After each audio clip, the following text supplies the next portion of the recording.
आज जो हमारा टॉपिक है दैट इज़ डिजीज़ कंट्रोल। और डिजीज़ कंट्रोल में कौन सा मेथड हम देखेंगे आज?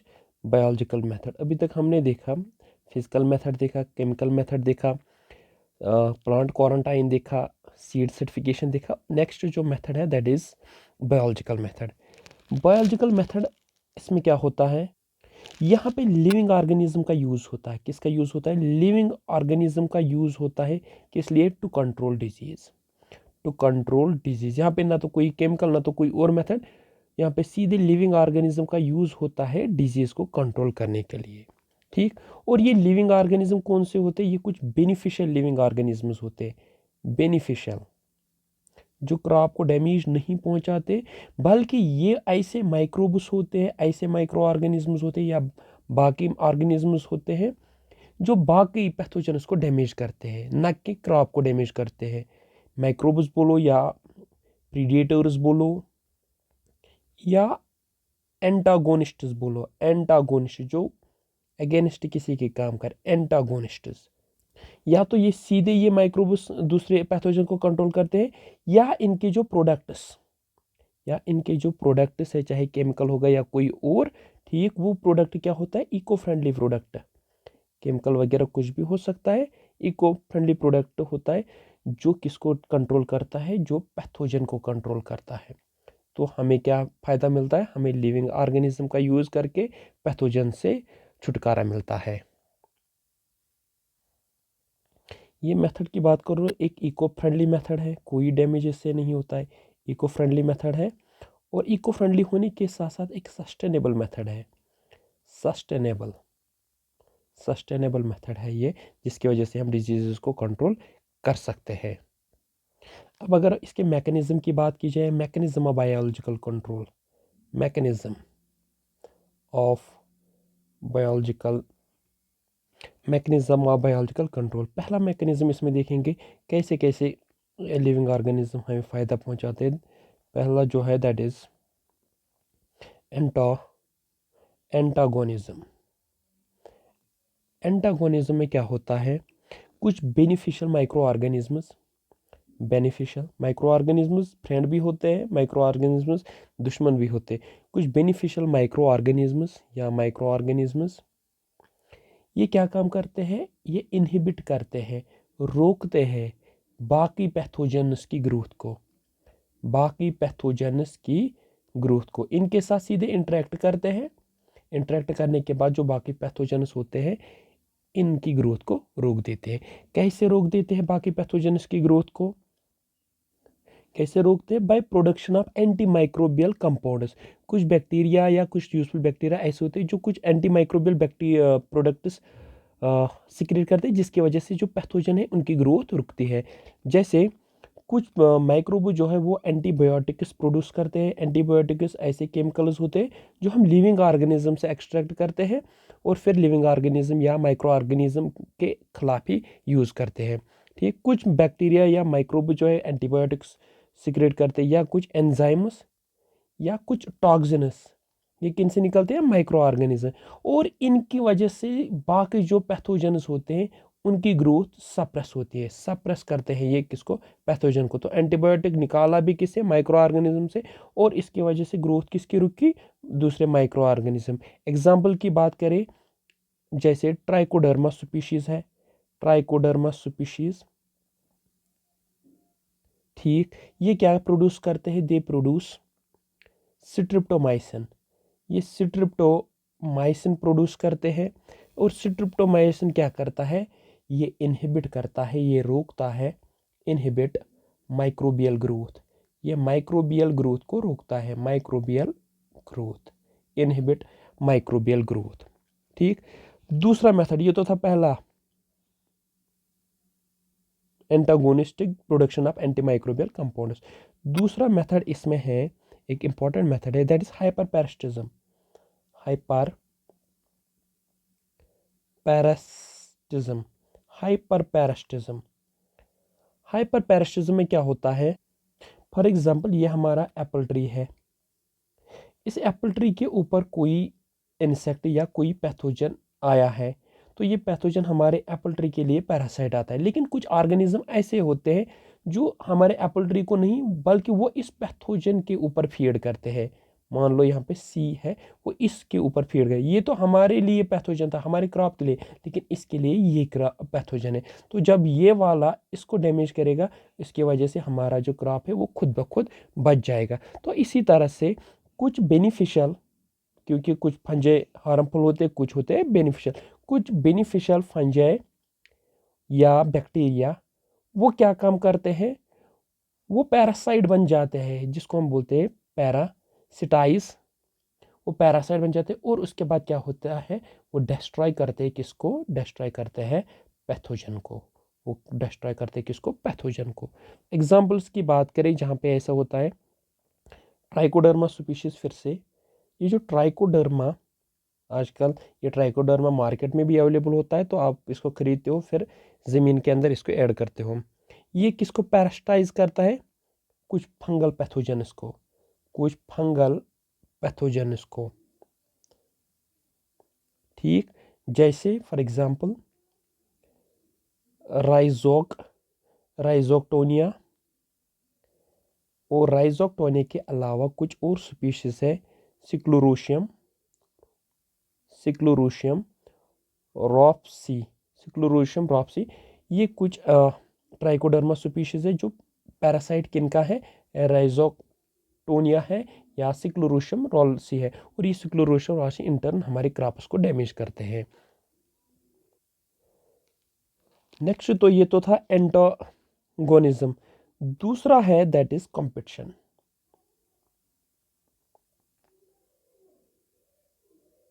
कंपटीशन कंपटीशन में क्या होता है, कुछ बेनिफिशियल माइक्रो ऑर्गेनिजम्स होते हैं, कुछ micro organisms beneficial micro organism, ये क्या करते हैं, ये आउट कम्पीट करते हैं।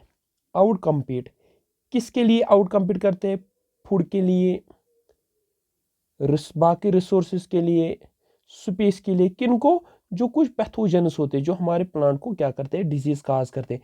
जब कुछ बैक्टीरिया उनको आउट कम्पीट करेंगे, जब ये पैथोजन ही खत्म होगा, तो हमारा जो क्रॉप है वो खुद ब खुद क्या बच जाएगा। फॉर एग्जांपल ये क्या कहाँ पे होता है, सीडोमोनास।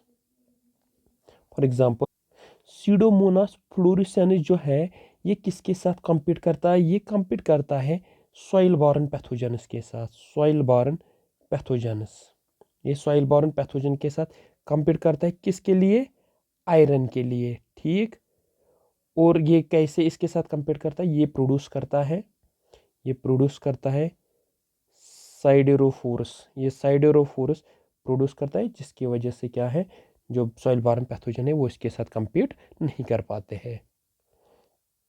तीसरा टाइप जो है that is induced systemic resistance. Induced systemic resistance,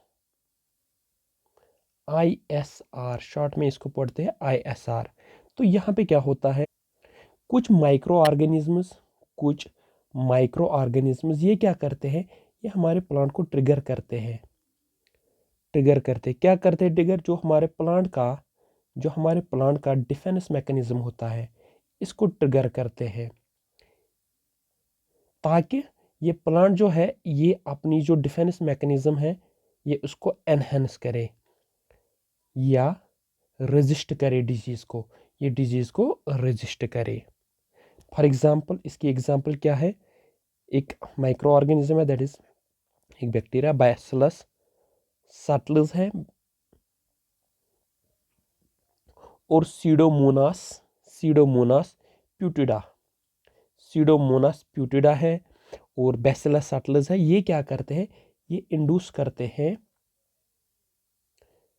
resistance, systemic resistance in plants against पैथोजेनस के खिलाफ ये रेजिस्टेंस इंड्यूस करते हैं। नेक्स्ट जो है नंबर 4 दैट इज प्रीडिएशन। यहाँ पे सिर्फ हम लिविंग ऑर्गेनिजम्स का यूज़ कर रहे हैं अपने क्रॉप्स को डिजीज से बचाने के। कुछ माइक्रो ऑर्गेनिज्म जो है या कुछ ऑर्गेनिज्म जो है वो क्या काम करते हैं, वो डायरेक्टली क्या करते हैं, फीड करते हैं किन के ऊपर, पैथोजेनस के ऊपर। जब वो पैथोजन के ऊपर ही फीड करेगा तो पैथोजन के बचने के चांसेस बहुत कम है। ठीक, जैसे for example nematode trapping fungi like arthrobotrys. Arthrobotrys species क्या करते हैं, ये कैप्चर करते हैं और उसके बाद क्या करते हैं, कंज्यूम, ये कैप्चर और कंज्यूम करते हैं किनको, निमेटोड्स को। तो यहाँ पे सीधे एक ऑर्गेनिज्म दूसरे ऑर्गेनिज्म को खा रहा है और हमें निमेटोड से क्या मिल रहा है, छुटकारा मिल रहा है। अब थोड़ा बहुत कैटेगरीज की तरफ देखेंगे, फंजे कहाँ पे, कौन कौन सा फंजे या बैक्टीरिया का यूज़ हो रहा है, कहाँ पे ज़्यादा हो रहा है। Categories of biological control agents, categories of biological control agents, जो ये बायोलॉजिकल कंट्रोल एजेंट्स है उनकी कैटेगरीज। पहली कैटेगरी लेंगे फंजाई। फंजाई में सबसे इम्पोर्टेंट जो है that is trichoderma species. Trichoderma species, इस ट्राइकोडर्मा स्पीशीज की बात करें, ये इफ़ेक्टिव है किन के खिलाफ, जो सॉइल बॉर्न पैथोजेनस है। सॉइल बॉर्न पैथोजेनस जो है इनके खिलाफ ये बहुत ही इफ़ेक्टिव है। सॉइल बॉर्न पैथोजेनस जैसे हमने अभी तक देखा, फ्यूजेरियम है, राइजोक्टोनिया है, या फाइटोप्थोरा, इनके खिलाफ ये बहुत ही इफ़ेक्टिव है। और इनका मोड ऑफ एक्शन क्या है, मोड ऑफ एक्शन अगर अब देखोगे एंटागोनिस्टिक है, ये कुछ केमिकल्स प्रोड्यूस करते हैं इनके खिलाफ, एंटागोनिस्टिक है। हाइपरपैरासिटिज्म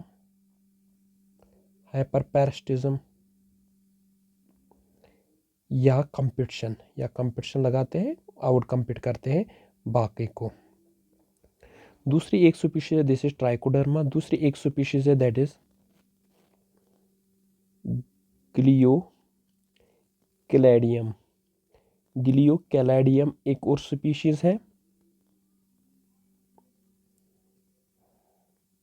ये कंट्रोल करती है किस चीज़ को, जो डैम्पिंग ऑफ डिजीज़ है, डैम्पिंग ऑफ डिजीज जो है इसको ये कंट्रोल करती है, जो किसकी वजह से होती है, जो पाइथियम की वजह से होती है या फ्यूजेरियम की वजह से जो डिजीज़ होती है, इसको ये कंट्रोल करता है। नेक्स्ट एक फंजा है दैट इज ब्यूवेरिया बेसियाना। और एक फंजा है, ये कंट्रोल किसको करता है, फंगल इन्फेक्शन को भी कंट्रोल करता है। और जो इंसेक्ट वेक्टर्स होते हैं, जो इंसेक्ट वेक्टर्स जो होते हैं, जो इंसेक्ट डिजीज कैरियर्स होते हैं, तो उनको भी ये कंट्रोल करते हैं। नेक्स्ट जो कैटेगरी है, ये तो थी फंजाई। नेक्स्ट कैटेगरी जो है दैट इज बैक्टीरिया। बैक्टीरिया में देखेंगे कौन कौन सी है। पहली बैसिलस स्पीशीज। ये बैसिलस स्पीशीज क्या करते हैं, एंटीबायोटिक्स प्रोड्यूस करते हैं, एंटीबायोटिक्स। ठीक, जिसकी वजह से क्या होता है, बाकी जो बैक्टीरिया वगैरह है उसकी डेथ हो जाती है या उसकी प्रॉपर ग्रोथ नहीं हो जाते हैं। और ये इफ़ेक्टिव है किसके खिलाफ, रूट रॉट या बाकी बैक्टीरियल डिजीज़ या डैम्पिंग ऑफ डिजीज़ जो है, डैम्पिंग ऑफ इस डिजीज़ के खिलाफ भी ये बहुत ही इफ़ेक्टिव है। नेक्स्ट जो बैक्टीरिया की स्पीशीज़ है दैट इज़ सीडोमोनास।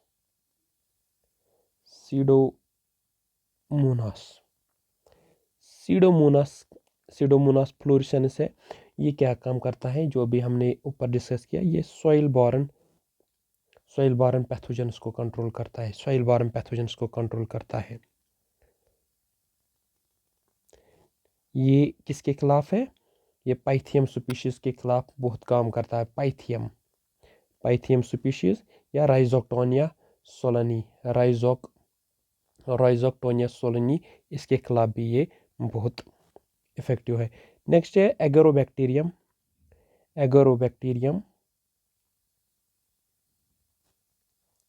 रेडियोबैक्टर, एगोरोबैक्टरियम रेडियोबैक्टर, ये नई एक एग्जाम्पल और एक है एगोरोबैक्टरियम रेडियोबैक्टीरियम, एगोरोबैक्टरियम रेडियोबैक्टर। इसका कौन सा स्ट्रेन है? Strain K84, strain K84।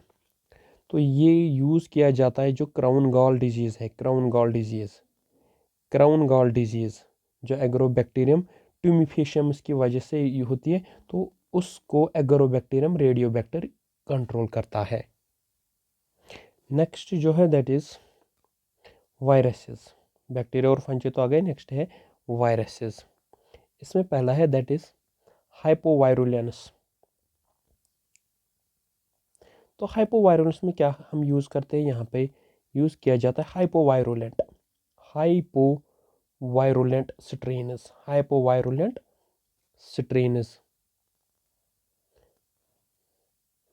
किनकी हाइपोवायरुलेंट स्ट्रेन्स? जो पैथोजेनस की हाइपोवायरुलेंट स्ट्रेन्स होती है, इसको यूज़ किया जाता है। उससे क्या होगा? उससे इन्फेक्ट होगा जो वायरुलेंट पैथोजेनस या वायरुलेंट स्ट्रेन्स जो है वो इन्फेक्ट होगी और वो प्रॉपरली फिर अपना काम नहीं कर सकती है। फॉर एग्जांपल अगर एक एग्जांपल की बात करें, हाइपोवायरुलेंट क्राइफो, हाइपोवायरुलेंट क्राइफोनेक्टेरिया पैरासाइटिका। और ये किसके लिए यूज़ होती है? ये यूज़ होता है एक डिजीज़ को कंट्रोल करने के लिए, that is chestnut blight. Chestnut blight को ये कंट्रोल करने के लिए यूज़ होती है। और एक है that is insect pathogenic viruses, insect pathogenic viruses. यहाँ पे क्या होता है? For example baculovirus. ये जो बैक्लोवायरस है ये क्या करता है? ये इन्फेक्ट करता है किसको? इंसेक्ट वेक्टर को, जो इंसेक्ट वायरस को स्प्रेड करता है, इंसेक्ट वेक्टर्स को, जो प्लांट डिजीज के इंसेक्ट वेक्टर। जब वेक्टर ही खत्म हुआ तो पैथोजन के स्प्रेड होने के चांसेस भी क्या होते हैं? खत्म होते हैं। एक और मेथड है that is bio control through mycorrhiza, bio control through mycorrhiza. Mycorrhiza association होती है फंजे और रूट्स की, जहाँ पे रूट्स न्यूट्रिएंट्स में ये प्रिपेयर्ड फूड प्रोवाइड करता है फंजे को और फंजे न्यूट्रिएंट्स प्रोवाइड करता है। और माइकोराइजा के बहुत सारे टाइप्स है, इसमें एक टाइप है that is called as arbuscular mycorrhiza. जो आर्बस्क्यूलर माइकोराइजा फंजे है जिसको हम बोलते हैं AMF, आर्बस्क्यूलर माइकोराइजा फंजे। तो प्लांट्स के साथ इसकी एक सिम्बायोटिक रिलेशन होती है जहाँ पे दोनों का फ़ायदा होता है। तो ये क्या करता है? ये फंजे जो है न्यूट्रेंट अपटेक में मदद करता है, प्लांट को न्यूट्रेंट अपटेक, और पैथोजेंस को सप्रेस करता है। पैथोजेंस को क्या करता है? सप्रेस, जिसकी वजह से प्लांट किससे बच जाता है? डिजीज से। जैसे फॉर एग्जांपल अगर कोई एग्जांपल याद रखनी होगी तो एक अच्छी सी एग्जांपल है इसमें दैट इज ग्लोमस स्पीशीज। ये रेजिस्टेंस देते हैं प्लांट को किससे? रूट पैथोजेंस से। जो रूट पैथोजेंस को ये एंटर ही नहीं होने देता है, तो जिसकी वजह से प्लांट खुद ब खुद किससे बचता है? डिजीजेस से। कुछ एग्जांपल्स देखेंगे जहाँ पे ये यूज़ होता है। Examples, rice disease. Rice disease में बायोलॉजिकल कंट्रोल यूज़ किया गया है, जैसे जो ट्राइकोडर्मा, जैसे एक ट्राइकोडर्मा स्पीशीज़ है, ट्राइकोडर्मा स्पीशीज़ हजारनियम जो है वो कंट्रोल करता है किसको? राइजोक्टोनिया सोलेनी को, जिसको शीत ब्लाइट बोलते हैं। या सीडोमोनास फ्लोरिसेंस जो है वो किसको कंट्रोल करता है? पायरिकुलेरिया और राइस ब्लास्ट डिजीज जो काज करता है। अगर कॉमनली एप्पल सिकेप की बात की जाए, यहाँ पे एक species that is called as trichoderma रेडी। जो ट्राइकोडर्मा रेडी है वो फंगल पैथोजेंस को कंट्रोल करती है। या टमेटो डिजीज़ में बात करें, जो बेसिलस सटलस है वो फिजेरियम विल्ट को कंट्रोल करता है। या ब्यूवेरिया बेसोनिया है वो वाइट फ्लाइज को कंट्रोल करती है। वाइट फ्लाइज क्या करती है? इंटर्न वो पैथोजेंस को कैरी करती है। जब वाइट फ्लाइज ही नहीं रहेंगे तो पैथोजन कैरी नहीं होगा। या निमेटो कंट्रोल जो वेजिटेबल्स में पेसिलोमाइसिस लिलिसिनस जो है वो रूट नॉट जो निमेटोड्स है उसको कंट्रोल करती है। अगर एडवांटेजेस की बात की जाए, इसके एडवांटेजेस क्या क्या हैं बायोलॉजिकल कंट्रोल के है। पहला तो यह है इको फ्रेंडली, कोई भी डैमेज इससे एनवायरनमेंट को नहीं होता है। सस्टेनेबल है, सस्टेनेबल, तो इसकी वजह से जो सिंथेटिक केमिकल्स है उनके ऊपर डिपेंडेंसी क्या हो जाती है, कम हो जाती है। Reduces the dependency on synthetic chemicals. Next जो क्या है, टारगेट स्पेसिफिसिटी, तो पर्टिकुलर, आपको पता है पर्टिकुलर ऑर्गेनिज्म पर्टिकुलर किसी पैथोजन को टारगेट करता है। तो यहाँ पे क्या है, और एक लॉन्ग टर्म बेनिफिट। तो जब ये माइक्रो ऑर्गेनिज्म सॉइल के अंदर ही रहेगा, जितनी देर तक ये सॉइल के अंदर रहेगा उतनी देर तक ये आपको फ़ायदा पहुंचा सकता है। और लिमिटेशंस की बात की जाए, इसकी लिमिटेशंस क्या है, रिस्ट्रिक्शंस क्या है, कहाँ पे ये कम एप्लीकेबल। लिमिटेशंस इसकी है, इनकी जो एक्शन है वो स्लो है, स्लो एक्शन। सबसे तेज़ एक्शन है केमिकल्स की, स्लो एक्शन, ठीक। दूसरा जो है एनवायरमेंट सेंसिटिविटी, जब फेवरेबल कंडीशंस नहीं होंगे एक माइक्रो ऑर्गेनिज्म के लिए, मे बी वो प्रॉपरली पैथोजन को कंट्रोल नहीं कर पाएगा, तो ये एक मसला बन जाता है। या अगर सॉइल में पीएच उसके खिलाफ होगा तब भी वो काम नहीं कर पाएगा, तो वहाँ पे एक मसला बन जाता है। नेक्स्ट जो है दैट इज स्पेसिफिसिटी। अगर एक तरह से स्पेसिफिसिटी फ़ायदा है, पर्टिकुलर ऑर्गेनिज्म को हम टारगेट कर सकते हैं, तो दूसरी तरह से ये नुकसानदेह भी है कि एक के लिए एक, अगर ये बहुत सारे को कंट्रोल कर पाता है फिर ये बेनिफिट होता है, लेकिन ये स्पेसिफिक होता है, ये इसके लिए रिस्ट्रिक्ट बन जाता है। नेक्स्ट जो है दैट इज स्केलेबिलिटी।